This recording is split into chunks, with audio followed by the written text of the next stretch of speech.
January 17, 1943. Solomon Islands, South Pacific. The air hung thick with salt and diesel smoke. In a makeshift command bunker carved into volcanic rock on the island of Guadalcanal, Lieutenant Commander Takeshi Yamamoto lowered his binoculars and permitted himself a rare smile. Through the narrow observation slit, he watched American Marines scrambling across Henderson Field, their movements predictable, almost rhythmic. Behind him, a junior officer adjusted the dials on a captured American SCR-300 radio transceiver, its bulky frame taking up nearly half the cramped space. The device was a curiosity, oversized, power-hungry, requiring its own battery pack that weighed 17 pounds. Yamamoto ran his finger along its olive-drab casing and shook his head. Typically American, he muttered to his staff. Heavy, wasteful, built for comfort, not war. The other officers laughed, a sound that echoed briefly against stone walls before being swallowed by the jungle humidity. In Tokyo, in classified briefings held in rooms thick with cigarette smoke, the assessment had been unanimous. American communication equipment represented the softness of a nation more concerned with convenience than victory. For decades, the Imperial Japanese Navy had prided itself on discipline that bordered on the spiritual. Communication protocols were sacred texts, memorized and executed with precision that would have impressed a Zen master. Messages traveled through carefully maintained hierarchies, encoded by hand using cipher books that officers guarded with their lives. The Americans, by contrast, seemed to communicate with the casual chaos of merchants in a fish market. Their radios chattered constantly, filling the airwaves with transmissions about supply deliveries, weather reports, even baseball scores relayed from home. Japanese intelligence officers listening to these frequencies in the early months of the Pacific War found it almost insulting. This was how a serious military conducted itself? Where was the discipline, the respect for operational security that defined a warrior culture?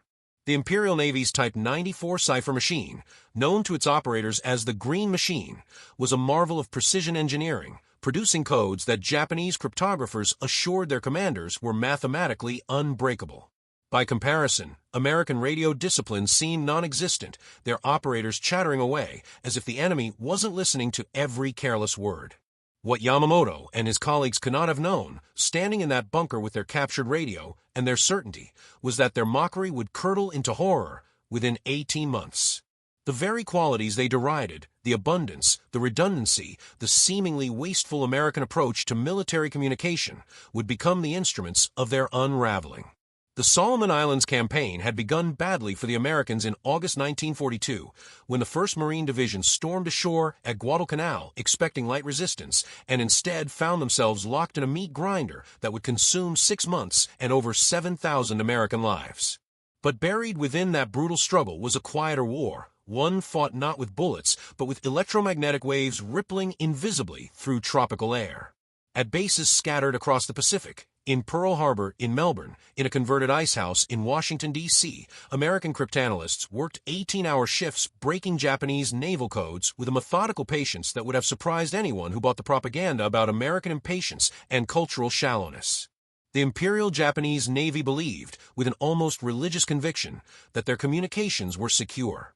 This belief rested on several pillars. First, the inherent complexity of the Japanese language itself. How could Anglo-Saxon minds, trained in the limited phonetics of English, possibly grasp the nuanced layers of kanji and kana? Second, the sophistication of their cipher systems, which layered mechanical encryption over already complex linguistic structures. Third, and perhaps most dangerous, the cultural assumption that American codebreakers lacked the dedication and intellectual rigor for such demanding work. In officer academies in Etajima, instructors taught that Americans were fundamentally undisciplined, a people raised on abundance and entertainment, incapable of the sustained mental effort required for serious cryptographic work. This assessment would prove to be one of the most catastrophic intelligence failures in military history.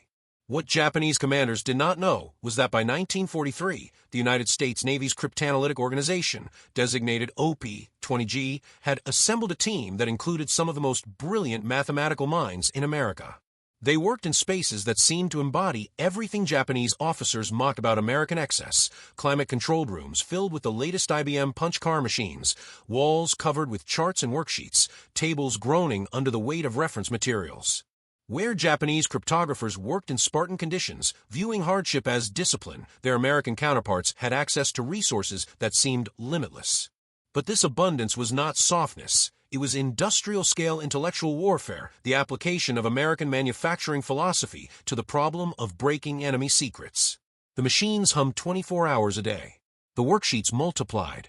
And gradually, inexorably, the Japanese codes began to fall. The Americans called the primary Japanese naval code JN-25. It was not one code but a family of related systems, updated periodically with new cipher tables and codebooks. Each iteration presented a fresh puzzle, thousands of 5-digit code groups that could represent anything from aircraft carrier to postpone attack. Breaking it required 3 things the Japanese believed Americans lacked: mathematical sophistication, linguistic expertise in Japanese, and the kind of grinding, obsessive patience that could spend weeks analyzing the statistical frequency of code groups appearing in thousands of intercepted messages. What they failed to anticipate was that America, with its universities and research institutions, its culture of immigration that included Japanese-American linguists, and its industrial capacity to deploy resources at scale, could bring all 3 to bear simultaneously. By early 1943, American codebreakers could read significant portions of Japanese naval communications, sometimes with only a few hours' delay. The Imperial Navy's most sensitive operational orders were being read in Washington before they reached some of the Japanese commanders they were addressed to. Lieutenant Commander Yamamoto would have been horrified to know that on the morning of April 13, 1943, American cryptanalysts at Pearl Harbor decrypted a message that detailed the travel itinerary of Admiral Yamamoto, the architect of Pearl Harbor, the man whose strategic genius the Imperial Navy revered almost as a living god. The message specified times, routes, and aircraft tail numbers for an inspection tour of forward bases in the Solomon Islands. It was the kind of routine administrative communication that flows through any large military organization until it falls into enemy hands with the precision of a surgical strike plan. The intelligence reached Washington within hours. Admiral Chester Nimitz, commander of the Pacific Fleet, personally approved the operation. The death of Yamamoto sent shockwaves through the Imperial Navy that went beyond the loss of a brilliant commander. In the coded messages that followed, intercepted and decrypted by those same American teams, Japanese officers expressed a new emotion: uncertainty. The ambush had been too precise, too perfectly timed. Some suspected betrayal by spies or collaborators. Others proposed operational security breaches. What few dared to voice publicly was the terrifying possibility that their codes, their sacred, unbreakable codes, had been compromised. But institutional pride and cultural reluctance to acknowledge such a fundamental failure meant that the Japanese Navy continued using variations of the same cipher systems even as more disasters followed. Each disaster had the same signature: American forces appearing at exactly the right place, at exactly the right time, as if reading from a Japanese operations plan. Because they were. In June 1943, during the build-up to the invasion of New Georgia, Japanese radio operators began noticing something that made their carefully maintained professional composure crack. American forces were responding to Japanese troop movements almost before those movements began. Supply convoys scheduled for nighttime runs found American aircraft waiting in the darkness. Reinforcement schedules transmitted in code were met with precisely timed ambushes. In one incident that became whispered legend among Japanese signals officers, an American submarine intercepted a transport carrying the exact supplies and personnel detailed in a message transmitted only hours earlier, a message encrypted with the latest cipher tables, using procedures that were supposed to render its contents invisible to enemy eyes. The submarine's captain, according to Japanese survivors, seemed to know not just that the transport was coming, but its precise cargo manifest. The ship went down with nearly 800 men. The few survivors pulled from the oil-slicked water spoke of an enemy that fought with supernatural prescience. The psychological impact on Japanese commanders was cumulative and corrosive. In warfare, uncertainty is a constant, but there is a particular horror in realizing that your enemy knows your intentions before you execute them. Japanese naval officers began operating under the weight of a creeping paranoia. Were their codes broken? Were there spies in their headquarters? Had the Americans developed some new technological marvel for intercepting radio transmissions? The truth was simultaneously simpler and more devastating than any of these theories. The Americans had simply been better at the invisible war of cryptanalysis, and they had been better because they brought to bear exactly the qualities Japanese propaganda said made them weak: abundance of resources, industrial organization, and a pragmatic willingness to deploy technology at scale. By late 1943, the disparity in intelligence capabilities had become a strategic weapon as decisive as aircraft carriers or submarines. The Battle of the Philippine Sea in June 1944 demonstrated this with brutal clarity. Japanese naval forces, assembling for what they hoped would be a decisive engagement, transmitted their operational plans using codes they still believed secure. American codebreakers read those plans, identified the Japanese strategy, and positioned their forces accordingly. When the battle commenced, American fighters were waiting in the right positions at the right altitudes with advanced knowledge of Japanese attack vectors. The result was a slaughter so one-sided that American pilots nicknamed it the Great Marianas Turkey Shoot. Japan lost 3 aircraft carriers and over 600 aircraft. The American losses were minimal by comparison. Japanese survivors described the battle not as combat between equals, but as an execution, American forces responding to their every move as if choreographed. Because in a sense it was. The radios that Japanese officers had mocked, those bulky, power-hungry American transceivers, were part of a communication system that prioritized reliability and redundancy over elegance. Where Japanese equipment was beautifully engineered but fragile, often failing in tropical humidity, American radios were built to survive abuse, to function in jungles and deserts, to be operated by hastily trained conscripts rather than career specialists. This reflected a fundamental philosophical difference. The Japanese military, steeped in a culture that valorized the perfection of form, built systems that assumed ideal conditions and expert operators. The American military, drawing on a culture of mass production and frontier pragmatism, built systems that assumed chaos, incompetence, and Murphy's Law. In the grinding reality of industrial warfare, the American approach proved devastatingly superior. When Japanese radio failed, the entire communication chain could break down. When an American radio failed, there were 2 more in the supply depot and a technician who could fix it with spare parts scavenged from a third. But the radios themselves were merely tools.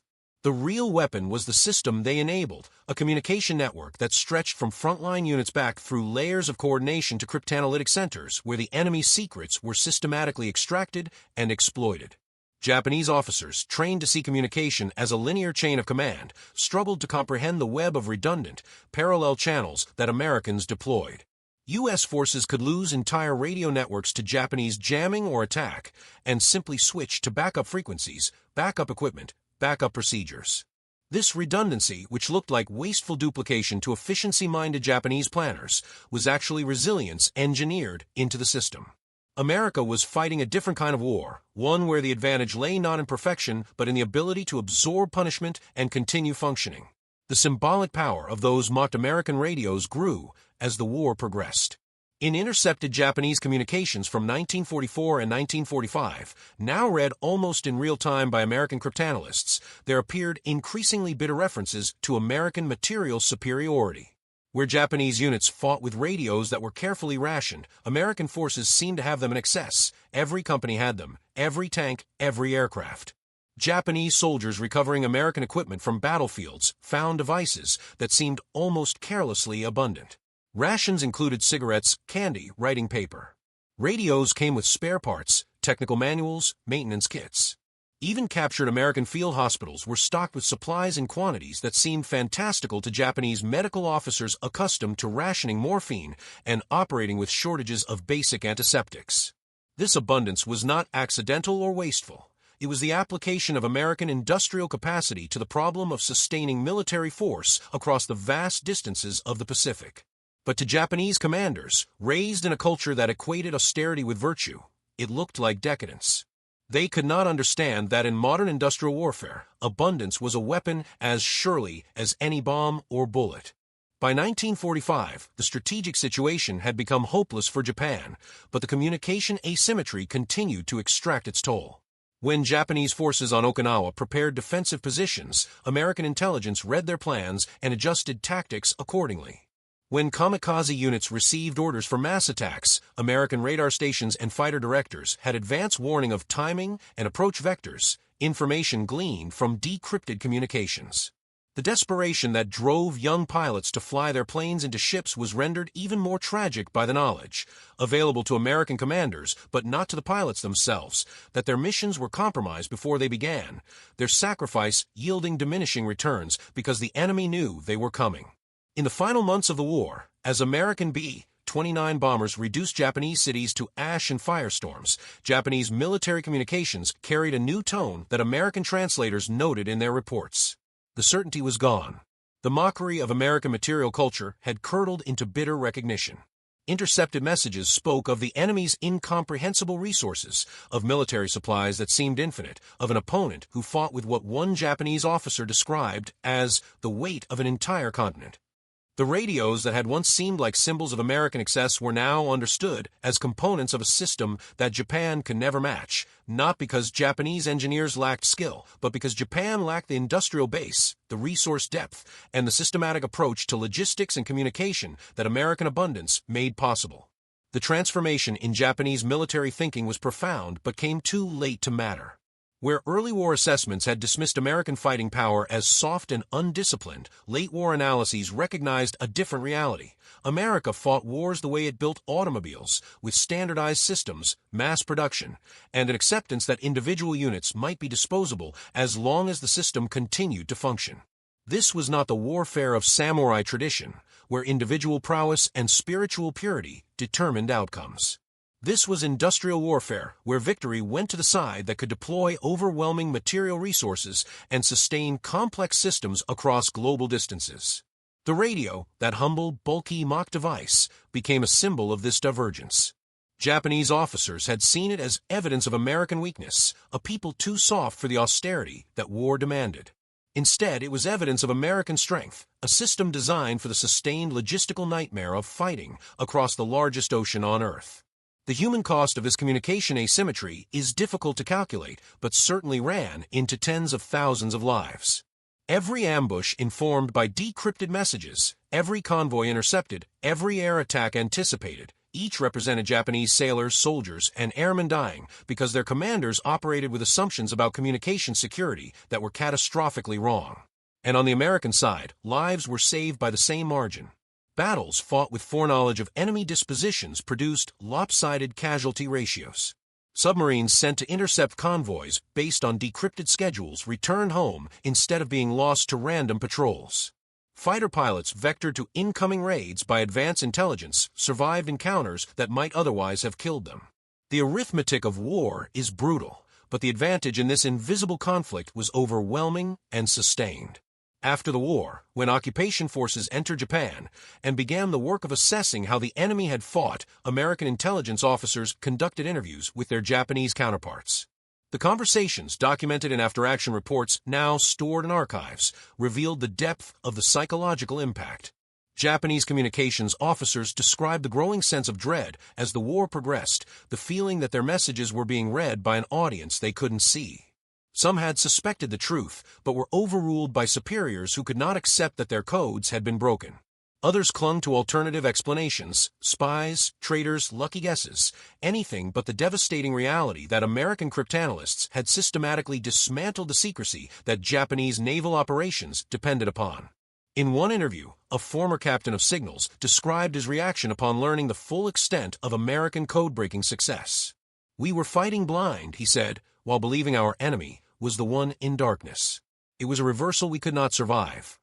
The radios themselves, those mocked symbols of American excess, ended up in military museums and private collections. Some were still functional decades later, testament to the over-engineering that Japanese officers had derided. Next to them in display cases sit examples of Japanese equipment, often more elegant in design, more compact, sometimes more sophisticated in features. But elegance and sophistication matter little when the system they serve has been compromised at its foundation. The American radios worked in rain and mud and tropical heat. They were repaired by teenagers with minimal training. They transmitted messages that American commanders knew were secure, not because the codes were unbreakable. No code is truly unbreakable, but because the cryptographic system was constantly updated, monitored for security breaches, and supported by an industrial and academic infrastructure that could respond to threats with resources that seemed, to outside observers, almost unlimited. The story of those mocked radios is ultimately a story about the nature of strength in modern warfare. The Japanese military in 1941 represented the culmination of a warrior tradition stretching back centuries, refined by decades of modernization and industrial development. It was a formidable force, disciplined, determined, willing to endure hardships that would have broken other armies. But it was optimized for a kind of warfare that industrial modernity had already made obsolete, warfare where spiritual determination and tactical excellence could overcome material disadvantage, where the quality of individual warriors mattered more than the quantity of resources. The Americans brought to the Pacific a different philosophy, one born from continental expansion, immigrant diversity, and an industrial revolution that had transformed warfare from artisanal craft to mass production. In the end, the mockery of Japanese commanders in 1943 stands as a monument to the dangers of mistaking different for inferior, of allowing cultural assumptions to blind military analysis. Those American radios, with their heavy battery packs and over-engineered components, were expressions of a nation that approached war as an industrial problem to be solved with organization, resources, and systematic application of technology. The Japanese military, for all its valor and tactical skill, never developed an effective counter to this approach. They fought with courage that deserves respect, even as we acknowledge the tragedy of that courage being spent in service of a cause that was doomed not just morally but practically, doomed by the arithmetic of industrial capacity, by the mathematics of cryptanalysis, by the invisible war of signals and codes that Japanese commanders understood too late.